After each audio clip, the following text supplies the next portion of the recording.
আসসালামু আলাইকুম সবাইকে। 5 আগস্টের পর থেকে এই দেশের সংস্কারের জন্য আহ, আমরা যারা ছাত্র জনতা ডক্টর ইউনূসকে সরকারে বসিয়েছে, তখন থেকে আহ, বাংলাদেশে দু গ্রুপে পরিণত হয়েছে। একদল চাইতেছে সংস্কার, অন্য দল চাইতেছে বুট হবে তাড়াতাড়ি। আমার অনেক শুভাকাঙ্ক্ষী, অনেক ভাইরাও রয়েছেন, তাদের মধ্যে অনেক জন রয়েছেন যারা বলেছেন যে আগে কোনো গণভোট না, আগে হবে নির্বাচন। দেশকে উন্নত করতে হলে প্রথমে নির্বাচনের প্রয়োজন। তো আমাদের সবচেয়ে বড় ভুল কোন জায়গায় জানেন? একজন মানুষ যখন কথা বলে, সত্য মিথ্যা আমরা যাচাই করি না। একজন মানুষ যখন কথা বলে, তার ভুল তার শুদ্ধ আমরা যাচাই করি না। ব্যক্তি হিসেবে তাকে সমর্থন করে দেই, ব্যক্তি হিসেবে তাকে আমরা সেটাকে অন্যভাবে নিয়ে নেই। যদি ভালো মন্দ বুঝার আমাদের জ্ঞান থাকতো, তাহলে অবশ্যই আমরা সেটার প্রতিবাদ জানাতাম, সেটার সমালোচনা করতাম। ওই সময়কার আজ থেকে 4-5 মাস আগে বড় বড় নেতারা বলেছেন ডিসেম্বরের মধ্যেই নির্বাচন। পাতিরাও বলেছে হ্যাঁ, গণভোটের প্রয়োজন নাই, এই দেশের জন্য এই মুহূর্তে প্রয়োজন নির্বাচন। আপনারা নিশ্চয়ই শুনেছেন যে সালা উদ্দিন, ভারতের রয়ের এজেন্ট, বর্তমানের বিএনপির দায়িত্বে রয়েছে, সে গত 2 দিন আগে বলতেছে না না, এই মুহূর্তে নির্বাচনটা সঠিক হবে না, এই মুহূর্তে আপনাদের প্রয়োজন আরো কিছু সংস্কারের। এখন পাতিরা কি বলবে? আবার বলবে যে আমার নেতা বলেছে সংস্কারের প্রয়োজন। সুতরাং কথাগুলো যখন বলবেন, কিছু নেতার মতো করে কথা বলবেন না।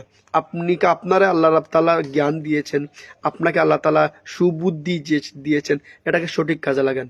দলের খানা বাদ দেন, দলের খানা হয়ে লাভ নাই, দেশের খানা হন। দালালি নিজের দেশের করেন, ভারতের দালালি করে কোনো ফায়দা নাই। হ্যাঁ, এই যে বর্তমান না বললেই নয়, বলতেছি ভাই, এগুলা বলতে হবে ভাই। এই যে তারেক রহমান গতকাল বললেন, উনি সবার সামনে বললেন যে 71 সালে যারা হাজার হাজার লক্ষ লক্ষ মানুষকে খুন করেছে তাদেরকে ভোট দেওয়া যাবে না। আমি আপনাকে বলতে চাই, আপনি কি খালেদা জিয়ার সন্তান? এটার উত্তর দিবেন। যদি আপনি খালেদা জিয়ার সন্তান হয়ে থাকেন, তাহলে আপনার মা বলল যে এই দেশে সাইদি, নিজামি, আলী হাসান মোহাম্মদ মুজাহিদ, ওদেরকে মিথ্যাভাবে মামলায় ফাঁসানো হয়েছে, ওনাদেরকে মিথ্যা মামলায় ফাঁসানো হয়েছে। আপনার মা নিজেই জামাত ইসলামীর সাফাই গাইলেন। তাহলে উনারা যদি 71 সালে লক্ষ মানুষ হত্যা করে থাকেন, তাহলে ওনাদেরকে নিয়ে কেন জোট করেছিলেন? সেটা উত্তর দিতে পারবেন? আপনি বিদেশে থেকে লম্বা লম্বা কথা বলতেছেন, বিদেশে থেকে বড় বড় বুলি দিচ্ছেন, তাহলে যদি আপনি দেশপ্রেমিক হয়ে থাকেন, দেশে আসেন। এই দেশের বড় বড় নেতারা, এই দেশের ডক্টর শফিকুর রহমান, এই দেশের বাকি সবাই বুলেট প্রুফ গাড়ি চালা চলতে পারে, আপনি বুলেট প্রুফ গাড়ি চালা চলতে পারবেন না। আপনি কোন এমন লস্করের বেটা হলেন যে আপনাকে জন্য বুলেট প্রুফ গাড়ির প্রয়োজন হচ্ছে এই দেশে? আপনার জনপ্রিয়তা যদি এতই থাকতো, আপনাকে যদি এই দেশের মানুষ ভালোবেসেই থাকে, আপনার দলের মানুষ, আপনার নিজ দলের মানুষ যদি আপনাকে ভালোবেসে থাকে, তাহলে এত সিকিউরিটি চিন্তা করতেছেন কেন? এত বুলেট প্রুফের চিন্তা করতেছেন কেন? আপনাকে আপনাকে কি মেরে ফেলবে এই দেশের মানুষ? আপনি এই দেশের মানুষের প্রতি আস্থা নাই, আপনার উপরে কেমন করে এই দেশের মানুষ আস্থা রাখবে ভাই? আপনি বলেন। এভাবে চেতনাবাজি বাদ দেন, 71 সালের এই চেতনাবাজি, এগুলা বাদ দেন। ওই সময়ের কার যারা যুদ্ধে জড়িত ছিল, জামাত বলেন, বিএনপি বলেন, আওয়ামী লীগ বলেন, ওই সময়কার যারা যুদ্ধে ছিল, বর্তমান প্রজন্মের সেটা নাই। বাবা অপরাধ করেছে, তার দায়ভার ছেলের উপর দিলে হবে না। জাপানের হিরো নাগাসা আমেরিকা সারা উড়িয়ে দিয়েছে, তারা কি ওই চেতনা নিয়ে বেঁচে আছে এখন? তারা যদি চেতনা ভাবতো, তাহলে তারা আজকে উন্নত দেশে পরিণত হতে পারতো না। এই চেতনা বিক্রি বন্ধ করতে হবে। এই চেতনার কারণেই আজকে আমাদের দেশের এই অবনতি। পৃথিবীর ফার্স্ট ওয়ার্ল্ডের মধ্যে জাপান হচ্ছে একটা। জাপানের টেকনোলজি, জাপানের জ্ঞান বিজ্ঞান, জাপানের এভরিথিং, সব জিনিসগুলাই আজকে বিশ্বের হাই প্রোফাইল দেশের সাথে তাল মিলিয়ে চলতেছে। কেন জানেন? চেতনা বিক্রি বাদ দিয়ে তারা তাদের জ্ঞান গরিমাকে তারা কাজে লাগিয়েছে। হ্যাঁ, প্রস্রাব করলে, পায়খানা করলে, খাবার খেলে, সব জায়গায় খালি চেতনা চেতনা। দেশের দেশের নিজ দেশের যারা যতদিন দায়িত্ব নিয়েছেন, আজকে 54 বছরে লুট ছাড়া আর কিভাবে উন্নয়ন করেছেন? কারা হয়তো দেশের প্রতি অত দেশপ্রেম দেখিয়েছে? এই দেশের লুট, নেতার ছেলেরা সবাই বিদেশে তাকে লেখাপড়া করে, আর আমার দেশের ছেলেরা তাদের সামসাবি করে, তাদের চাকরি করে। এটা আপনাকে আল্লাহ তাআলা গুবরে দিয়েছেন মাথায়, কিছু বিবেক বুদ্ধি মাথার মধ্যে লাগান ভাই। আপনি আরেকজনের চামচামি করবেন কেন? আপনার ব্যক্তিত্ব নাই, আপনার নিজস্ব স্বাধীনতা নাই, আপনার ইমেজ নাই, আপনার স্ট্যাটাস নাই। হ্যাঁ, আপনি কার কথা বলবেন? সকল নেতার ছেলে মেয়েরা বিদেশে লেখাপড়া করে, সকল নেতাদের বাইরের দেশে বাড়িঘর হয়েছে, সকল নেতাদের বিভিন্ন দেশে 10 দেশে 20 দেশে ব্যাংকের অ্যাকাউন্ট রয়েছে, আর এই দেশের সাধারণ মানুষ খাইতে পারতেছে না, তাদের মৌলিক চাহিদা সেগুলা মিটাইতে পারতেছে না। ভাই সত্য, আপনি পক্ষপাতিত্ব করার প্রয়োজন নাই, আপনি দেশের হয়ে কথা বলেন। খাল্লি বাল্লি যে সংগঠন আর দল আর দল দিয়ে আমি কি করবো? আমার দেশ যদি দুর্ভিক্ষে পরিণত হয়, দল আমার কি? আমি দল কানা হয় কি লাভ? আমার কোনো দলের দরকার নাই। আমার হচ্ছে যে এই দেশের কল্যাণে, এই সমাজের কল্যাণে, এই রাষ্ট্রের কল্যাণে, পরিবারের কল্যাণে আমি একজনের খবর নিয়েছি কিনা সরকার, এটাই হচ্ছে মূল বিষয়। আমি আমার পরিবার আমরা খেয়ে বাঁচতে পারতেছি না, আর তারা বুক বিলাসী লাল পানি নীল পানি খাইতেছে দেশে বিদেশে গিয়ে। হ্যাঁ, শুটকি বানানোর জন্য 40 জন নিয়ে বিদেশ গমন, মুলাখেত করার জন্য 50 জন নিয়ে আমেরিকা ভ্রমণ, শালগম হইতেছে না, ফসল সুন্দর হইতেছে না, এটা শিকার জন্য 40 জন নিয়ে জাপানে 40 জনের গমন। এগুলা কি? এগুলা তো শুধু এগুলা এর জন্য এই দেশের মানুষকে সচেতন হতে হবে ভাই। নিজের বুদ্ধি কাজে লাগান ভাই, আপনি নিজের বুদ্ধি কাজে লাগান, বুঝছেন? ওইভাবে চামচামি, ওইভাবে চাটুকারিতা বাদ দেন, নেতার চাটুকারিতা বাদ দেন। আপনার মাথায় রাখতে হবে ওই নেতা না, ওই নেতা হচ্ছে আপনার চাকর, আর আপনাকে উল্টা চাকর বানিয়েছে। এই দেশের মালিক হচ্ছে জনগণ, আর চাকর ওই দেশের নেতারা। অথচ আমাদের ছেলেরা নেতার পেছনে চামচামি করতেছে। পরিশেষে সবার সুস্থতা কামনা করে, দেশ নেত্রীর প্রতি ভালোবাসা আন্তরিকতা রেখে, হ্যাঁ, আর ওই রকম বেফাসী কথাবার্তা নেতাদের প্রতি আহ্বান থাকবে যে আপনারা তো নর্দমা থেকে উঠে আসেন নাই, কথার মধ্যে ওজন থাকতে হবে, ওজন। বড় বড় নেতারা কথা বলার সময় ওজন রাখতে হবে মুখের মধ্যে। ওজন যদি না রাখেন তাহলে আপনাকে নেতা বলবে না, আপনাকে টুকাই বলবে। নেতার কর্মীরা বলবে নানান কথা, নানান মতভেদ, নানান মতবাদ তৈরি করবে। নেতা এক কথা বলবে, সবাই ঠান্ডা হবে, এটাই হচ্ছে নেতা। নেতা যদি পাথীদের সাথে তাল মিলিয়ে চলে তাহলে তাকে নেতা বলা যায় না। আমার সব সময় একটা কথাই, আমার দলবদ নির্বিশেষে, আমার কোনো দলের সংগঠন নাই, আমার কোনো দল নাই, আমার দল হচ্ছে বাংলাদেশ। আমার একমাত্র দল বাংলাদেশ। এই দেশ উন্নত হবে, এটা স্বাধীন দেশ। আমার স্বাধীন দেশ আমার অন্য দেশের সাথে তাবেদারি কেন করবে? ভারতের তাবেদারি কেন করবে? আর আমেরিকার তাবেদারি কেন করবে?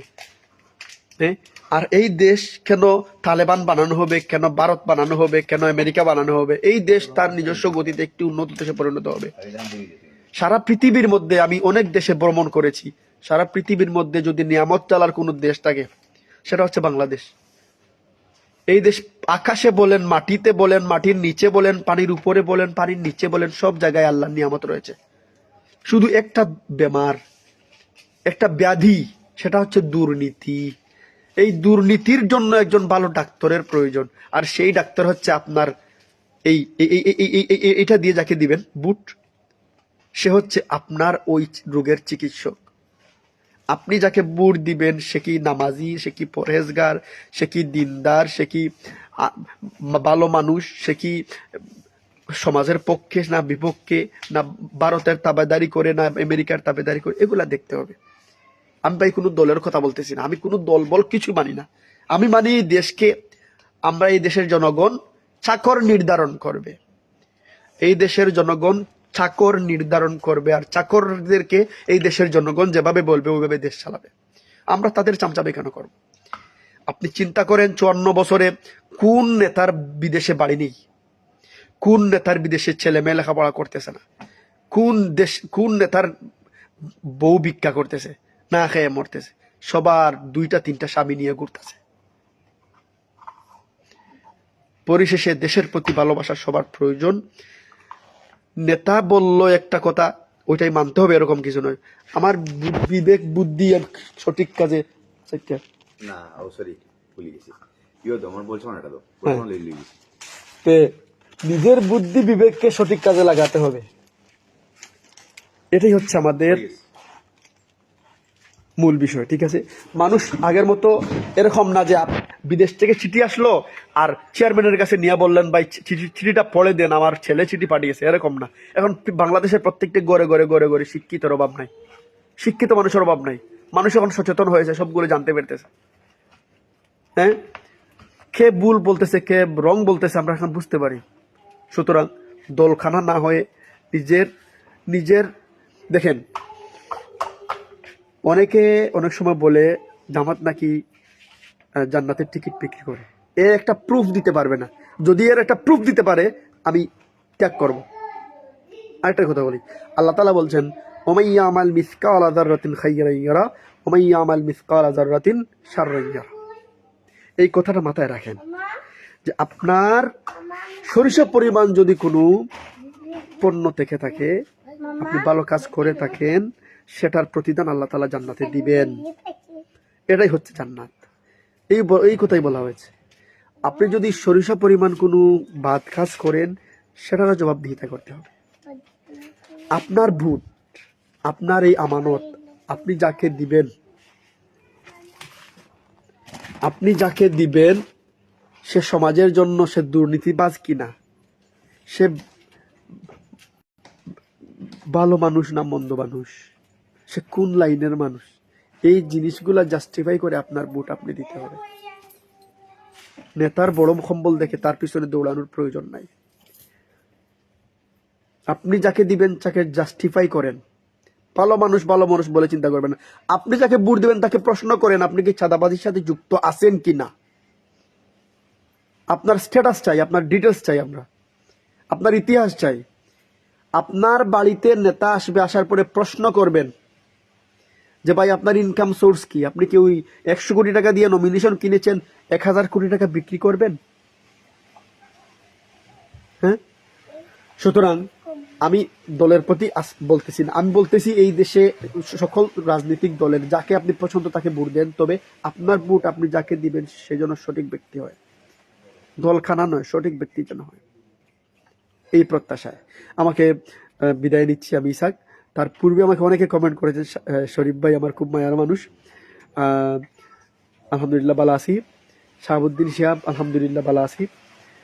এটাই সবাই ভাই, আমি জামাত ইসলাম করি, আপনি বিএনপি করেন, আমার কোনো আপত্তি নেই।